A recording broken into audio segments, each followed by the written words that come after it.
হ্যাঁ, রোজার মাস ফাঁফা করে বিড়ি টানছে, রমজান মাস ইফতারের টাইমে দাঁতুন করে করতে যাচ্ছে।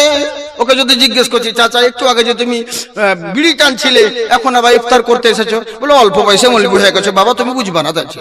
আমি কি বলেন না, কি হয়েছে? বলি দেখো এতই তো রোজা না করে একটা পাপ করে ফেলেছি, তো ইফতারটা ছেড়ে দিন, কি আর একটা পাপ করবো?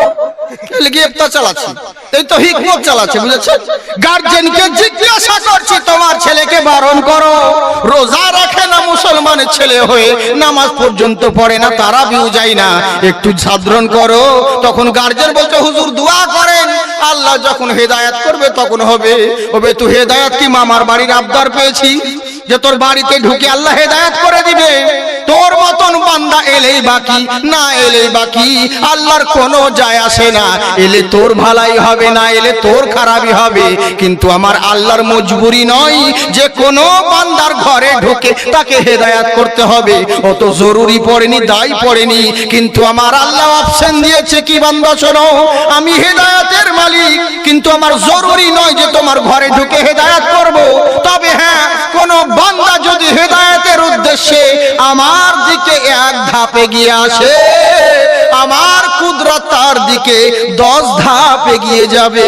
সুবহানাল্লাহ, সুবহানাল্লাহ। কিন্তু তোমাকে আসতে তো হবে, বাড়িতে বসে থাকার উপর আল্লাহ যখন হেদায়েত করবে তখন হবে। ওইভাবে কি হয়? শুনেন, এমন দেশ থেকে একটা চিঠি লিখলো মক্কা মদিনায়। হযরত উমর ফারুক রাদিয়াল্লাহু তাআলা আনহু, নবীর মুস্তাফা সাল্লাল্লাহু আলাইহি ওয়াসাল্লামের পরে সিদ্দিক আকবর গদিতে বসলেন, উনার পরে হযরত উমর ফারুক রাদিয়াল্লাহু তাআলা আনহু। তো উনার কাছে চিঠি লিখলেন। কি লিখলেন? বলে হুজুর, আমাদের দেশে তো খুব অভাব অনটন, মানে খুব মার দাঙ্গা চলছে, লুটমার চিরচামারি ডাকাতি খুব হচ্ছে। তো হুজুর আপনি যদি একটু কোন একটা দামি নেতাকে পাঠাতেন তাহলে তো খুবই ভালো হতো হুজুর, আমাদের দেশের অত্যাচারগুলো তো দূর হতো, একটা দামি নেতাকে পাঠান। তো হযরত উমর ফারুক রাদিয়াল্লাহু তাআলা আনহু টাইম দিলেন যে আগামী অমুক সপ্তাহে তোমাদের নিকটে ঠিক নেতা পৌঁছে যাবে। এবার যেদিনকে ধরুন আজকে আমাদের নেতা আসবে জালসায়, তখন এবার ওই যেটা গ্রাম ঢুকছে ওই রাস্তার মোড়ের মাথায় সবাই গোল করে গ্রামের লোক ঘিরেছে, আজ আমাদের নেতা আসবে, আজ আমাদের নেতা আসবে, দেখি আমিরুল মুমিনিন আসবে। বাস আসতে আছে আসতে আছে, কেউ নাই, পাত্তা নাই। একজন বয়স্ক মানুষ এসে ওখানে একটা ছেলেকে বলছে, আচ্ছা বলো তো বাবা। বলে কি? বলে তোমাদের এখানে হাউসটা কোথায়, গভর্নর হাউসটা যেখানে মন্ত্রী নেতারা থাকে? বলে ওই ভেতরে। বলে আমাকে একটু দেখিয়ে দিবে? বলে হ্যাঁ। সঙ্গে করে বাচ্চাটা নিয়ে যাচ্ছে। হেদায়েতের কথা শুনুন, যতক্ষণ যটা কথা বলবো খুব দামি কথা বলবো, মন দিয়ে শুনেন। এবার যখন বাচ্চা ছেলেটা সঙ্গে করে নিয়ে তাদের গভর্নর হাউস দেখিয়ে দিল, বলে হুজুর এটাই হলো আমাদের গভর্নর হাউস। বলে বাবা শোনো। বলে কি? বলে তোমাদের ওই মুড়ের মাথায় রাস্তায় লোকগুলো কিসের জন্য দাঁড়িয়ে আছে গো? বলে হুজুর আর বলবেন না, আজকে তো আমাদের নেতা আসার কথা, আমিরুল মুমিনিন মক্কা থেকে পাঠাবে উমর ফারুক, এরই জন্য আমাদের নেতার অপেক্ষায় ওয়েলকাম জানানোর জন্য সবাই ওখানে দাঁড়িয়ে আছে। জুনি বললেন শোনো, ওদেরকে গিয়ে বলে দাও তোমরা যেই নেতার জন্য ওয়েট করতে আছো, যার জন্য অপেক্ষা করতে আছো, সেই নেতা অলরেডি আগেই চলে এসেছে। সুবহানাল্লাহ, সুবহানাল্লাহ। বাচ্চা ছেলে ওদেরকে গিয়ে বললে, ওগো তোমরা এখানে কি করছো বলো? বলে কেন রে? বলে তোমরা যেই নেতার জন্য অপেক্ষা করছো ওই নেতা আগেই চলে এসেছে। বলে তাই নাকি? বলে হ্যাঁ। কখন নেতা গেল রে? আমরা তো এখানে দাঁড়িয়ে আছি। কখন নেতা গেল কিছুই তো বুঝলাম না। আমাদের মতন তো নেতা নয় যা আগে 10 খান গাড়ি, পিছনে পুলিশের দড়ি, হ্যাঁ খালি সাইরেন পোপা পোপা পোপা পোপা। আরো শাসলি সালারা চোর বলে ওদেরকে ভয় লাগে, সামনে পিছনে পুলিশ রাখতে হয়। কিন্তু ইসলামিক নেতা কেমন? বহু মনীষীদের জীবনী পড়েছেন, কিন্তু ইসলামিক গভর্নরদের ইতিহাস পড়ুন, আপনার জীবন বদলে যাবে। নেতা কখন চলে এলো কিছুই বুঝতে পারলাম না। সবাই মিলে বলে চলো দেখি গভর্নর হাউসে। গভর্নর হাউসে এসে দেখছে, বলে কে? আসসালামু আলাইকুম। বলে ওয়ালাইকুম আসসালাম। মান আনতা, আপনি কে? বলে শোনো, আমি হলাম তোমাদের আমিরুল মুমিনিন, মক্কা থেকে উমর ফারুক আমাকে নেতা হিসেবে পাঠিয়েছে। এরা অবাক হয়ে গেল। এরা মনে মনে যারা মোড়ল চিঠি লিখেছিল এদের কিন্তু মন খারাপ, কমিটিগুলোর। কেমন? বলেছিলাম বারবার করে একটা শক্তিশালী যুবক নেতা পাঠাবেন, যেটা আমাদের দেশের সব হাল হকিকত বলে দিয়েছি। যে আমাদের দেশে লুটমাট হয়, চুরি ছিনতাই হয়, রাহাজানি হয়, ডাকাতি হয়, মারামারি হয়, খুনাখানি হয়। অতএব যুবক দেখে শক্তিশালী নেতা দেখে পাঠাবেন। কিন্তু এমন লোককে পাঠালো বয়স্ক তো নিজে ঠিকভাবে চলতে পারে না, লাঠির ভর করে দাঁড়িয়ে আছে। এরকম নেতা কেন পাঠালো? মন খারাপ করতে আছে, কিন্তু কি করবে, উপায় তো নেই। উমারে ফারুক পাঠিয়েছেন, মেনে তো নিতেই হবে। এবার বলল, হুজুর আপনি যখন নেতা, আপনাকে মাথা পেতে মেনে নিলাম, কিছু করার নেই। উনি বলছেন, শোনো, আমাকে মানলে হবে না, শুধু আজ থেকে তোমাদেরকে আমি কিছু কথা বলবো, আমি নসিহত করব, সেগুলো শুনতে হবে, সেগুলো পালন করতে হবে। বলে, বলেন হুজুর কি বলতে আছেন? বলে, আজকের পর থেকে এশার নামাজ পড়ার পরে যে যার বাড়িতে ঢুকে যাবে, ফজরের আযান দেওয়ার পর তবে বাড়ি থেকে বের হবে, এর মধ্যে রাত্রে কেউ বের হবে না, কেউ বের হবে না। বলে, কেন হুজুর? বলে, যদি তোমরা রাত্রে বেলায় কেউ বাড়ির বাইরে বেরো, তাহলে কিন্তু তোমাদের অসুবিধে আছে, কোনো ক্ষতি হলে তখন আমাকে কিছু বলবে না। কিন্তু যারা ডাকাত ছিল এরা মনে মনে হাসছে, দেখো বুড়িয়া ভাষণ দিচ্ছে কেমন, ধাক্কা দিলে তো পড়ে যাবো, বাবা কি করবে আমাদেরকে। এরা ওদের খুব মন আনন্দ, আর ইনি কথা বলছেন, আর কথা কোনো ভ্যালুই দিচ্ছে না, বুঝতে পারছে যে অবহেলায় কাটিয়ে দিচ্ছে। কেউ বাবা কি করবে, হ্যাঁ বয়স্ক নেতা, বাবা কি করবে আমাদেরকে।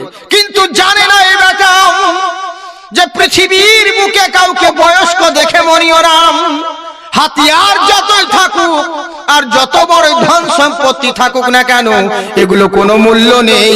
হাতিয়ার না থাকতে সব চাইতে বড় হাতিয়ারের নাম হলো ঈমান। যার কাছে ঈমান রয়েছে, দুনিয়ার কুত্তা বিল্লি পর্যন্ত তাকে দেখে ভয় করে। সুবহানাল্লাহ। কিন্তু এই বেটারা কি করে জানবে, এদের তো ঈমান কমজোরি। বয়স্ক মানুষ দেখে অবহেলায় কাটিয়ে দিল, মুচকি মুচকি হাসতে আছে, কিন্তু এরা জানে না এরকম একটা কাণ্ড হয়েছে।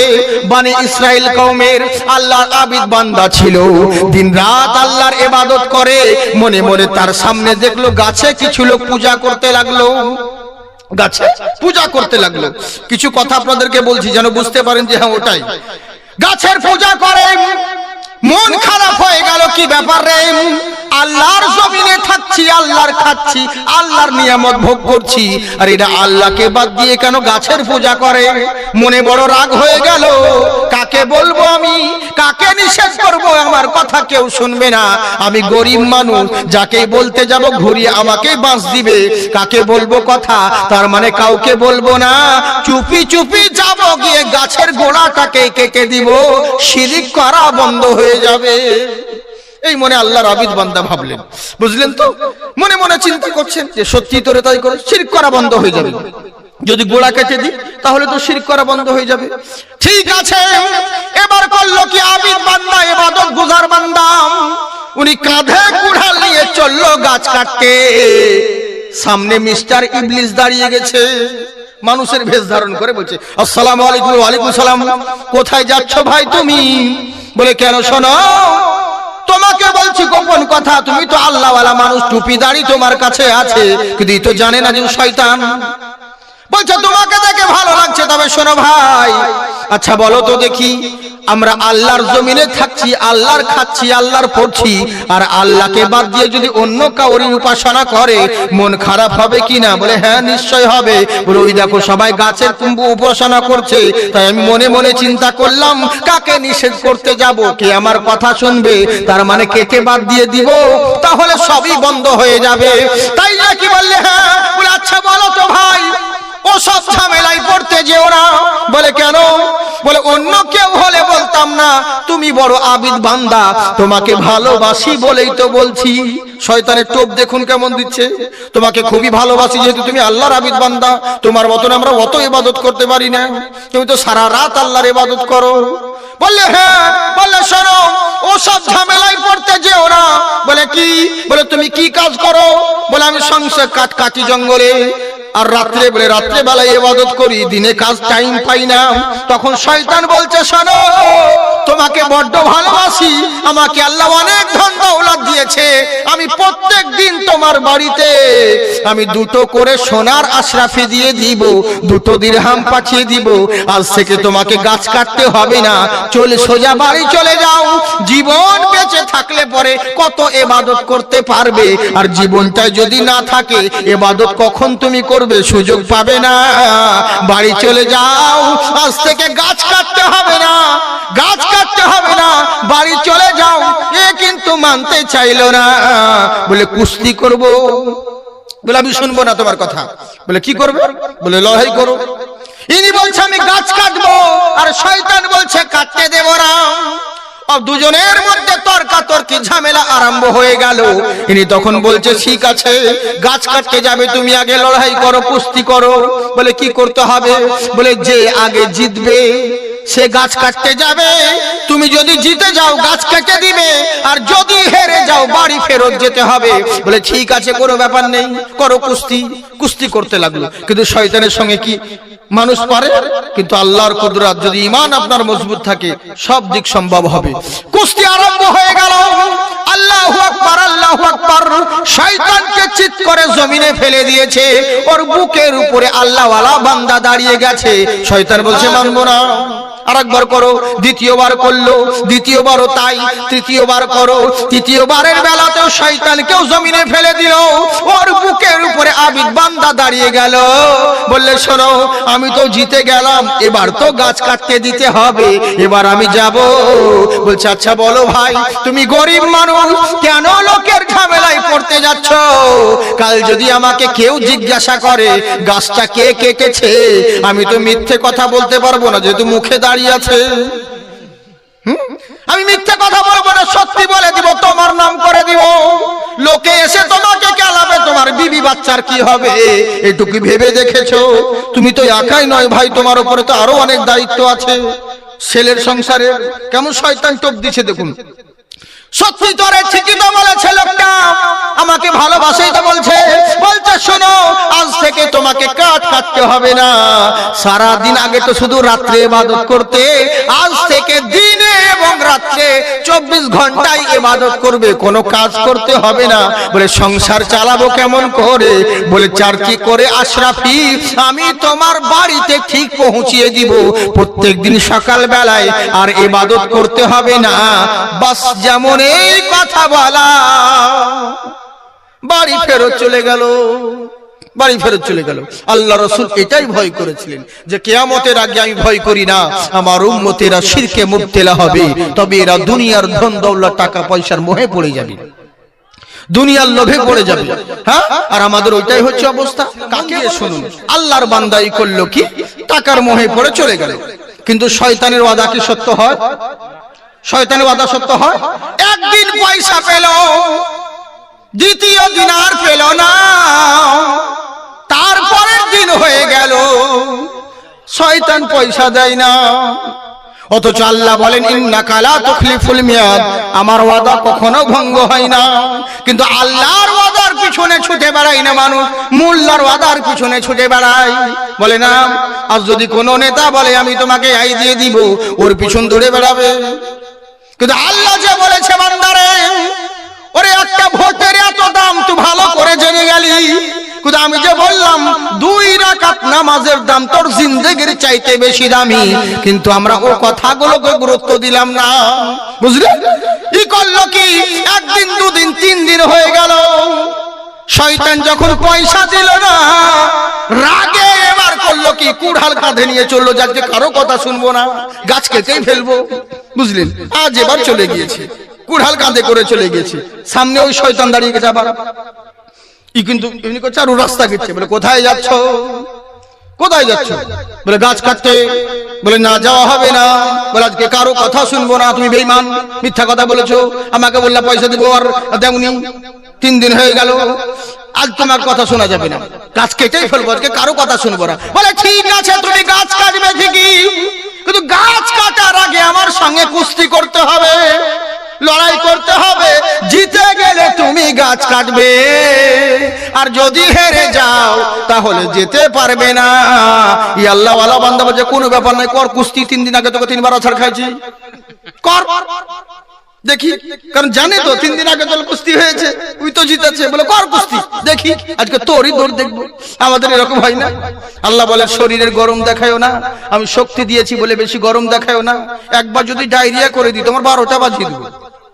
হ্যাঁ, কতজন দেখবেন না শক্তির বড়াই দেখা, আমাদের বলে হুজুর রাত্রে বেলায় ওই দিক দিয়ে যাবেন না, ওরা বিশাল বড় মাস্তান, আপনার মতন মৌলবীকে দুজনাকে তেড়ে ফেলে দিবে। হ্যাঁ, কিন্তু আল্লাহ বলেন কত বড় মাস্তান হয়েছো, কত বড় শক্তিমান হয়েছো যে সামান্য মশার ভয়ে মশারির তলে ঢুকছো আর নিজেকে বলছো পালওয়ান, নিজেকে বলছো শক্তিমান। ওই শরীরের গরম দেখায়ও না, আমি আল্লাহ একটা লাঠির ভিতর থেকে মিষ্টি রস বের করতে পারি, আখের ভিতর থেকে যেমন মিষ্টি রস বের করতে পারি। বেশি বাড়াবাড়ি করো না, নইলে রসের পরিবর্তে বিষ বের করতে পারি। ইন্নাকা আলা কুল্লি শাইইন কদির, সমস্ত ক্ষমতা আমার রয়েছে। তাই আমার আল্লাহ বলছে বান্দা শোনো, সমস্ত ক্ষমতা আমার রয়েছে, তাই আমার নিয়ামতের শুকরিয়া আদায় করো, বেশি বড়াই দেখায়ও না। কি বলছে, কর কুস্তি দেখি, তোকে আছাড় মারবো।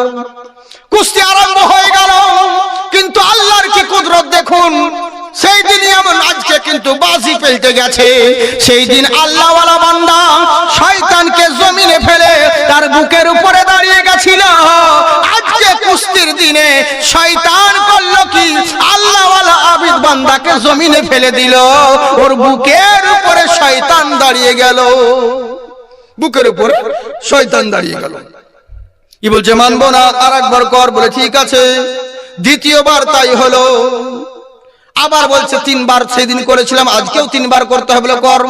তৃতীয়বারে আজকেও কিন্তু শয়তান ওই আবিদ বান্দাকে জমিনে ফেলে দিয়ে তার বুকের উপরে দাঁড়িয়ে গেল। শয়তান দাঁড়িয়ে গেছে, আল্লাহওয়ালা বান্দার চোখের পানি ঝরাতে আছে। বলে কাঁদছিস কেন রে? বলে কাঁদছি একটা কারণে, নিজের শরীরের দিকে দেখছি, বললে কি আমার কি শক্তি কমে গেল, আমার কি সাহস কমে গেল, আমার কি বল কমে গেল, না কি হয়েছে বুঝতে পারলাম না। এই 3-4 দিনে কি এত পরিবর্তন হয়? বলে কেন রে? বলে বুঝতে পারলাম না। বলে কি হয়েছে বল? বলে 3 দিন আগে তোর সঙ্গে কুস্তি করলাম, তোকে 3 বার আছাড় মেরে জমিনে ফেলে দিলাম, তোর বুকের উপরে দাঁড়িয়ে গেলাম, কিন্তু আজকে কেন তোর সঙ্গে একবারও জিততে পারলাম না? একটিবারও কেন জিততে পারলাম না? আহারে, একটিবার কেন পারলাম না? 3 দিন আগে 3 বার ফেললাম তোকে, আর আজকে কেন জিততে পারলাম না? এই চিন্তা করছে। আহারে, যেমন এই কথা বলো। বলে তাহলে কি শুনতে চাস? বলে হ্যাঁ বলো। বলে তোর শরীরের শক্তি কমে নাই, সেদিন যা ছিল আজকেও তাই রয়েছে, তোর কোনো শক্তি কমে নাই, তোর পাওয়ার কমে নাই, তোর ক্ষমতা কমে নাই। বলে তাহলে হেরে গেলাম কেন? বলে হেরে গেলি একটা কারণে। বলে কি হয়েছে বলো? বলে কারণ হলো একটাই, সেদিন তোর ঈমান মজবুত ছিল, তাতে তুই জিতে গেছিলি। আজকে তোর ঈমান কমজোরি হয়ে গেছে, তাতেই হেরে গেলি। বলে কিসের ঈমান কমজোরি হলো? আমি কি ইবাদত কম করছি নাকি? আগে তো দিনে রাতে ইবাদত করতাম, এখন তো দিনে রাতে 24 ঘন্টা ইবাদত করি, তাহলে কিসের জন্য আমার ঈমান কমলো? বলে ওরে শোন, সেই দিন তুই গাছ কাটতে এসেছিলিস, আল্লাহর জমিনে মানুষ শিরিক করছে, শিরিক করা বন্ধ করবি বলে ঈমানি তাকাত নিয়ে তুই বেরিয়েছিলিস কুড়াল নিয়ে গাছ কাটতে। তাই তো দিন আল্লাহ তোকে মাদাদ করেছিলেন, তাই তুই জিতে গেছিলিস। আজকে তুই এসেছিস পয়সা পাসনি বলে, আজকে গাছ কাটতে এসেছি পয়সা পাসনি বলে, এই লেগে রাগে গাছ কাটতে এসেছি, পয়সার কাছে তোর ঈমান কমজোরি হয়ে গেছে, এর লেগে আমি তোর উপরে জয়ী হয়ে গেলাম। আজকে দেশের পরিস্থিতি এরকম হচ্ছে, মুসলমান মার খাচ্ছে, তার মানে বোঝা গেল এরা নামের মুসলমান হয়ে আছে, কাজে কেউ নাই। বুঝলেন? তাই আল্লাহর উপর ভরসা রাখো। তাই শয়তান বলল সেদিন আল্লাহর উপর তোমার ভরসা ছিল, তাই তুমি জিতে গিয়েছিলে। আজকে তোমার আল্লাহর উপর ভরসা নাই, পয়সার জন্য তুমি গাছ কাটতে এসেছো, তাই তো আমি জয়ী হয়ে গেলাম। কান্না করতে লাগলেন, ওগো রব্বুল আলামিন আমাকে ক্ষমা করে দিও, মাফ করে দিও। এবার এখন কেঁদে কি হবে বলেন? এখন কেঁদে কি হবে? ওই বিপদে পড়ে শেষ বেলায় কাঁদছে, মানে সারা দিন চলে গেল কোনো ব্যাপার নাই, সন্ধ্যাবেলা তখন এবার কাঁদছে, কোনো ব্যাপার না। অত বিপদের সময় সব বেটায় কাঁদে, কাঁদে না? বিপদে বললে পরে তো সবাই করবেন তো বটেই, কিন্তু তার আগেও তো তোমাকে আল্লাহর উপর ভরসা করতে হতো, কাঁদতে হতো, বুঝলে? ইমামে হুসাইনকে কারবালার সরজমিনে যারা শহীদ করেছিল, ওই বেটারা যখন মোহাম্মদ বিন হানফিয়া এলো যে দেখি কে কে মেরেছিল, কারা কারা ইবনে জিয়াদের দলে ছিল, বলে খোঁজ করতে তাদেরকে সেরেই দেব, মেরেই ফেলবো, এই বলে যাচ্ছে। একজনের নাম নিল, বলে দেখো মক্কায় হজ করতে গেছে, উনি দাঁড়িয়ে আছে রাস্তা দিয়ে, দেখছে দেখছে দেখছে, হ্যাঁ চলে আসছে একজন টুপিওয়ালা, দাড়ি লেগে তসবিহ করতে করতে, বলে এই তোর নাম অমুক নয়? বলে হ্যাঁ। তোর বাড়ি কুফা নয়? বলে হ্যাঁ। তুই ইবনে জিয়াদের দলে ছিলি না ইমাম হুসাইনকে যখন শহীদ করিস কারবালায়? বলে হ্যাঁ ছিলাম ভাই। বলে চল তোকে কুটবো, চল। বলে কেন ভাই? বলে আজ তোকে বদলা নিব।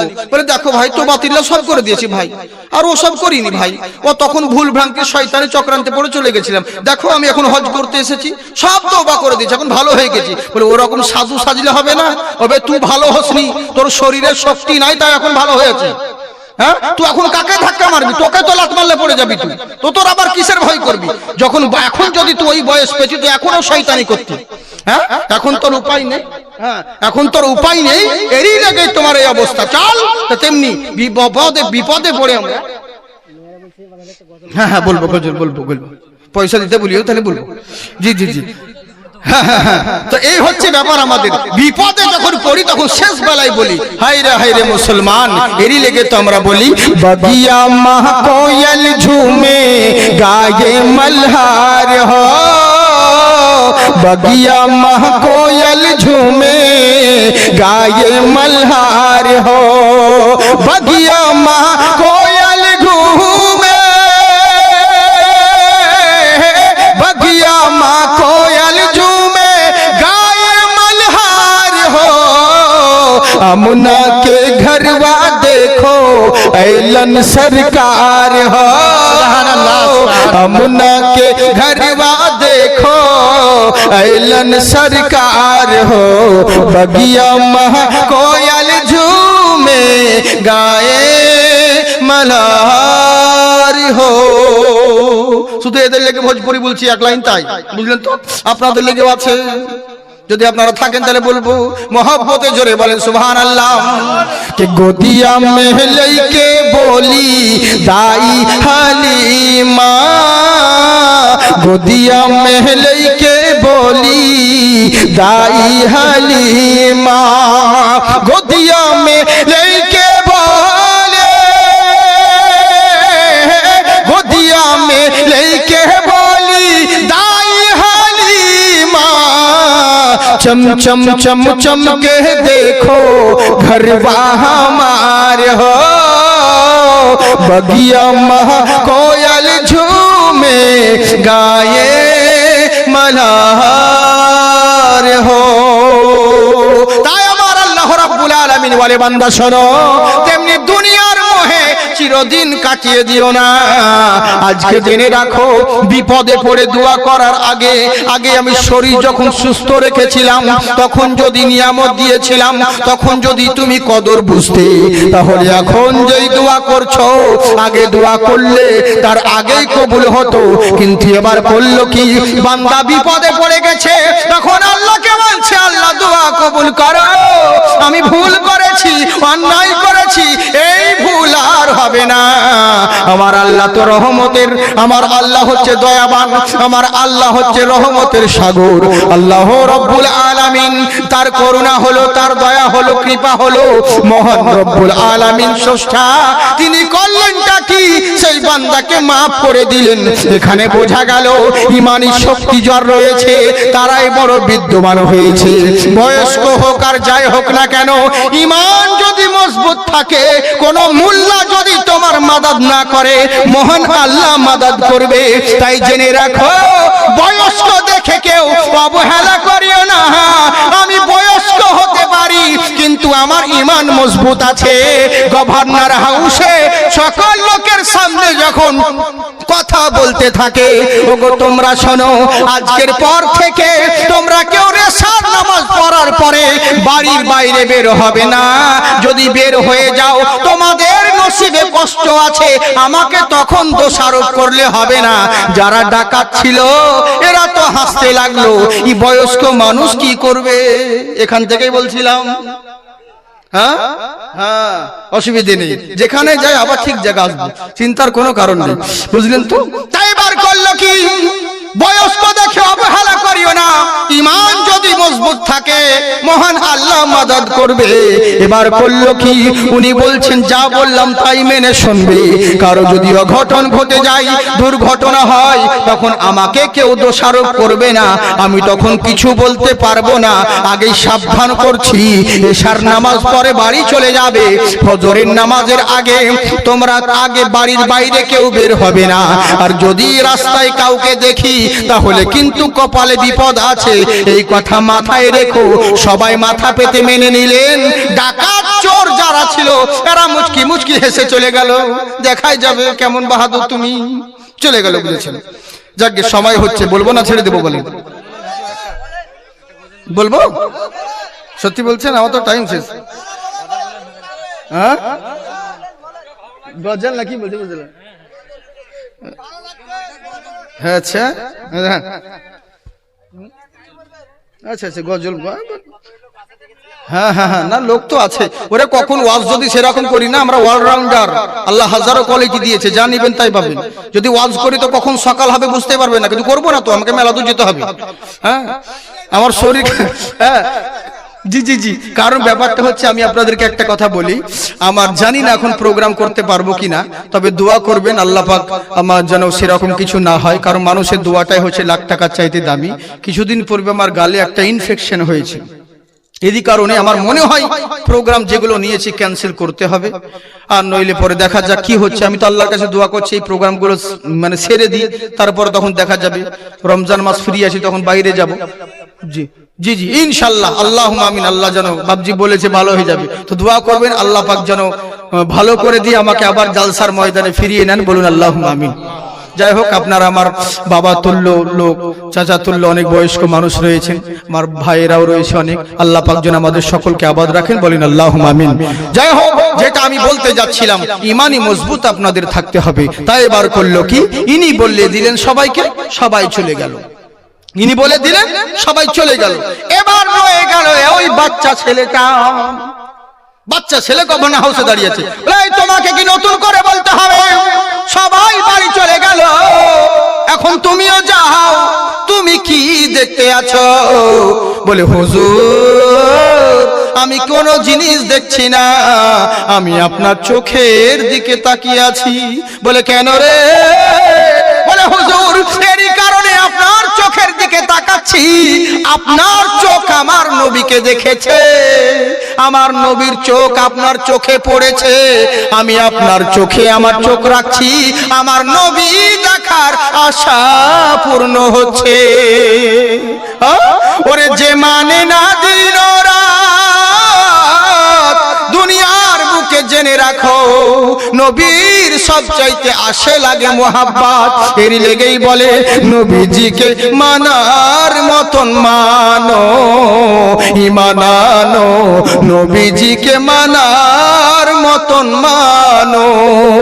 যিনি সৃষ্টি কুলের মূল, তিনি মুহাম্মদ রাসূল, ত্রিভুবনে নাইকো যাহার সমতুল।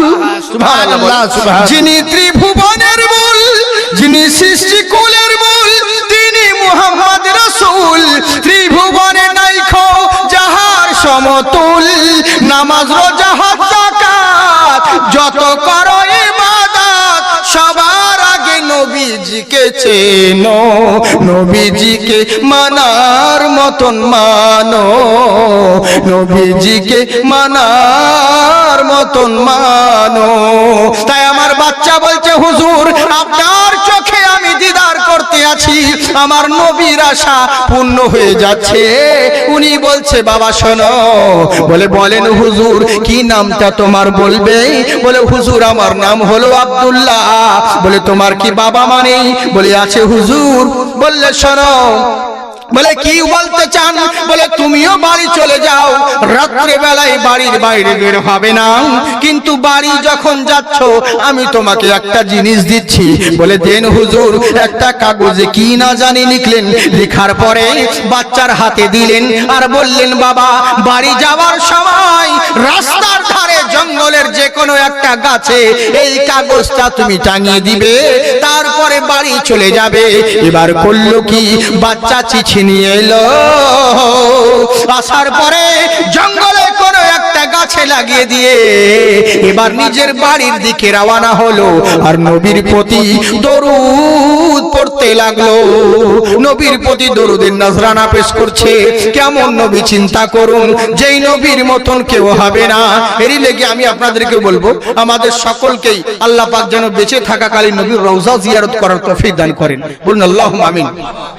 কিন্তু আমাদের তো টাকা পয়সা নাই, আমরা তো গরিব মানুষ।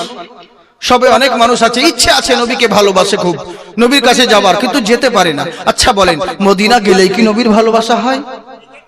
কখনো এখান থেকে হবে। এরই লেগে তো কোন কবি বলে টাকা পয়সা নেই আমার মক্কা মদিনা যাওয়ার, কিন্তু জীবনে যতদিন বাঁচবো ভালোবাসবো নবীকে আমার।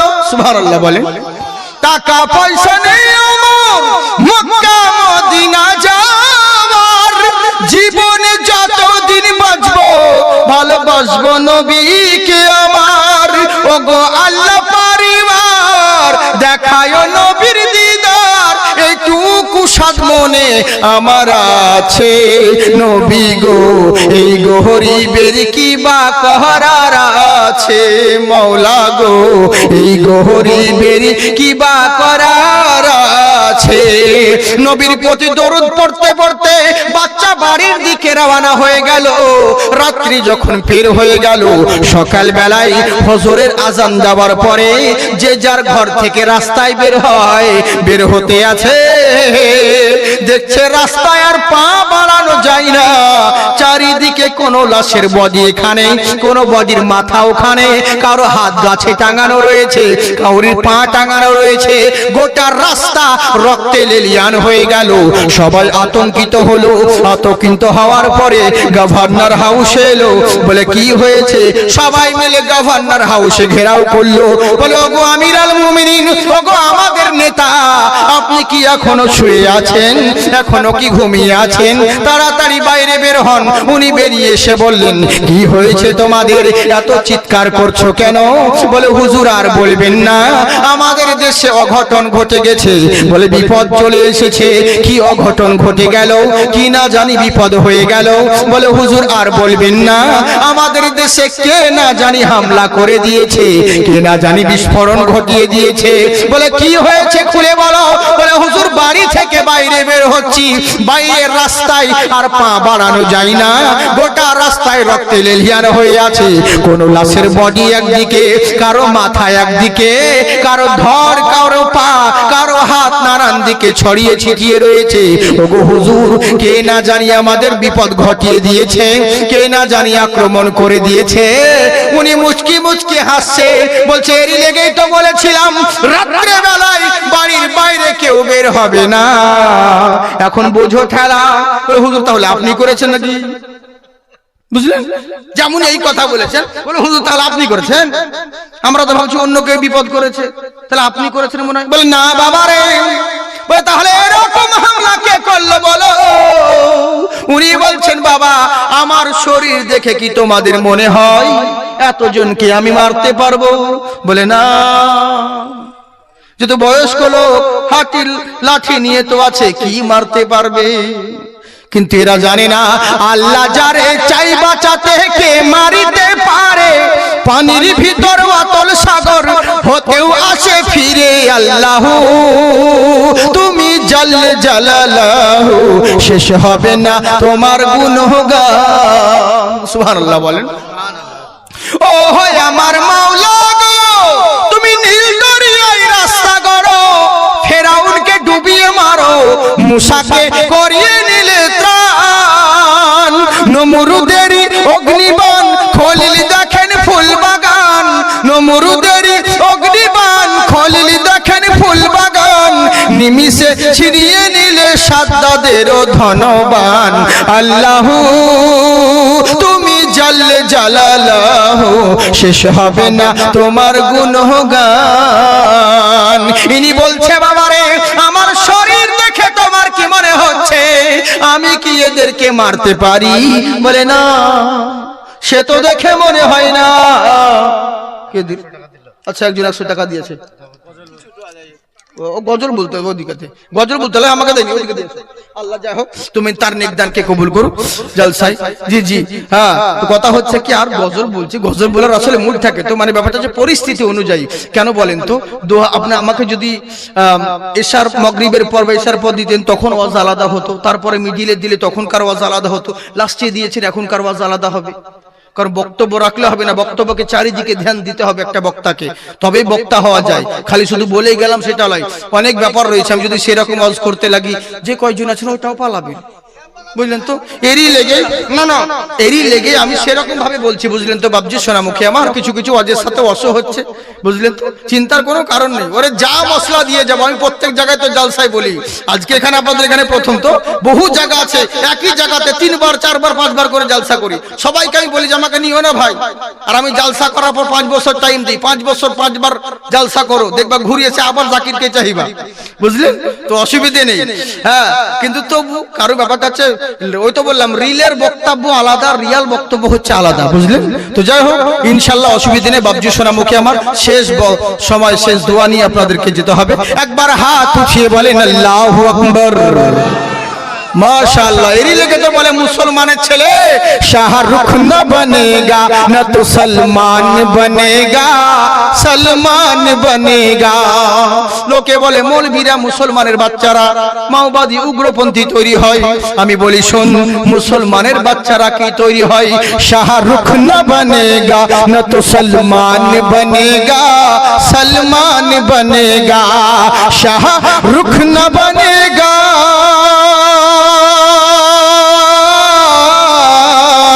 शाहरुख न बनेगा न तो सलमान बनेगा न तो सलमान बनेगा ये बच्चा मेरा हाफिज कुरान बनेगा कुरान बनेगा ए दुश्मन इस्लाम तेरी खैर नहीं है अल्लाह के घर देर है अंधेर नहीं है আল্লাহর ঘর দের রয়েছে কিন্তু অন্ধকার নাই অন্ধকার আছে কি বাবা আল্লাহর মার ধীরে ধীরে লোকে বলে না তো সেরকম হচ্ছে বাবা আজকে নেতা হয়ে আছে বলে খুব গরম দেখাচ্ছে আজকে মেম্বারদেরকে সালাদ দেওয়া যায় না গো দুই পাশে বডিগার্ড তো নেতা মন্ত্রীদের মানে ভয় করে না তো যে কিছু হলে তো ধাঁধা করে উড়িয়ে দিবে AK-47 নিয়ে আছে কিছু বলাই যায় না তো আল্লাহ বলছেন বাহাদুরি দেখাস না তোকে জব্দ করার লেগে হাতিয়ারের দরকার হবে না কোন বিস্ফোরণ বোমা বারুদ কি ছুরির প্রয়োজন হবে না 4 পিস হাতে গুনে লাল পিঁপড়ে লুঙ্গি তলে ভরে দেব আপনি উসকুস উসকুস করবে জব্দ হয়ে যাবে বুঝলেন আপনি জব্দ হয়ে যাবেন বডিগার্ড বলবে কি হয়েছে স্যার এত চুলকাচ্ছে কেন কিছু হয়েছে ফায়ার করব বাস শেষ কত এই লেগে যে মালিক হিরো করতে পারে সে জিরো করতে পারে বেশি বাড়াবাড়ি ভালো নয় এই যে ভারতে যখন NRC